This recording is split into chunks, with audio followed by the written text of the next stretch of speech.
అయింది లోహిలీలా టీవీ ఛానల్కి స్వాగతం సుస్వాగతం. ఇప్పట్లో యాక్టర్ శివాజీ గారి ఇష్యూ అయితే సర్దుమణిగేదట్లేదు.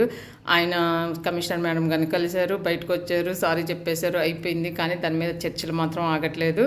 ఇంతలో మళ్ళీ దాని గురించి మాట్లాడతారు. నాన్ వెజ్ యూట్యూబర్ ఎంటర్ అయ్యారు, అదొక రచ్చ. ఎటు చూసినా కూడా సర్దుమణగట్లేదండి. అంత చాలా ఇదిగా ఉంది. ఆ టైంలో మళ్ళీ అనసూయ గారు ఒక వీడియో పోస్ట్ చేశారు.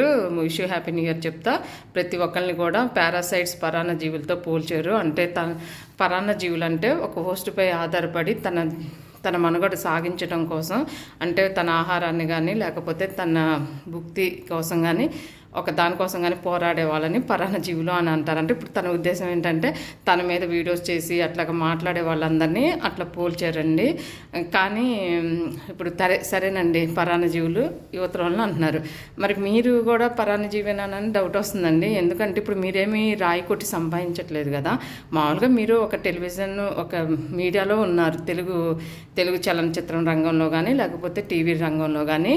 అది కూడా ఎట్లా ప్రజలు చూస్తేనే సక్సెస్ అవుతాయి. ఇప్పుడు మీరు ఫైల్లోకి వచ్చారంటే ప్రజలు మిమ్మల్ని ఆదరించబట్టి పైకి వచ్చారు. అంటే మీరు కూడా ప్రజల వల్ల లాభం పొందినట్టే కదా. అలాంటప్పుడు మీరు కూడా మరి పరాన్నజీవి అవుతారు కదా. ఇప్పుడు సొంతంగా అంటే ఇప్పుడు అసలు ప్రజలతో సంబంధం లేకుండా ఇప్పుడు ఇల్లు కడుతున్నారు అనుకోండి, రాళ్ళు మోసి ఇల్లు కడతారు, దానికేం మద్దతు ఉండదు ప్రజల నుంచి. ఇప్పుడు మళ్ళీ వ్యాపారం చేసినా కూడా ప్రజలు వచ్చి కొంటేనే మద్దతు ఉంటుంది. అట్లా కూడా అవి కూడా మళ్ళీ పరాన్న జీవుల్లోకే వస్తాయి. కొన్ని మాత్రం కష్టపడే మాత్రమే వస్తాయి. అట్లయితే మీరు కష్టపడలేదు కదా. ఎందుకండి ఇప్పుడు మీది మీకు రైట్ అనిపించవచ్చు, ఇప్పుడు మరి మాకు రైట్ అనిపిస్తుంది. ఇప్పుడు నేను ఉన్నాను, నాకు యూట్యూబ్ ఛానల్ ఉంది, నాది మానిటైజేషన్ అవ్వలేదు, నాకు రూపాయి రాదు.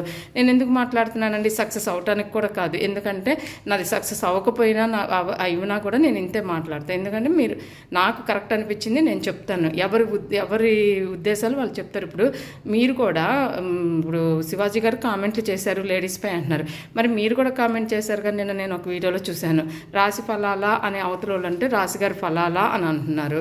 మరి అది కామెంట్ చేసినా కదా, అది రాశిగారు ఆ వీడియో చూసి మళ్ళీ దానికి సమాధానం ఇచ్చారు. ఇప్పుడు రాశి ఫలాల్లో నేను లేను, రాశిగారి ఫలాల్లోనే నేను ఉన్నాను. ఒక ఆడవాళ్ళపై అలా కామెంట్ చేయొచ్చు, అవతల కూడా నవ్వుతున్నారు. నేనైతే వీడియో ఆఫ్ చేసి ఏంటి ఇట్లా అని అడుగుతాను. తల్లిదండ్రులకు కూడా బాడీ షేమింగ్ చేసే హక్కు లేదు, మీరు ఎలా చేస్తారని అడుగుతున్నారు. ఇప్పుడు అవతల పాటలు పాడేవాళ్ళు కూడా అంతే, ఆడవాళ్ళ భాగాల మీద మరి పాటలు పాడారు. మరి అవన్నీ తప్పు లేనప్పుడు ఇది ఎట్లా తప్పు అవుతుందండి?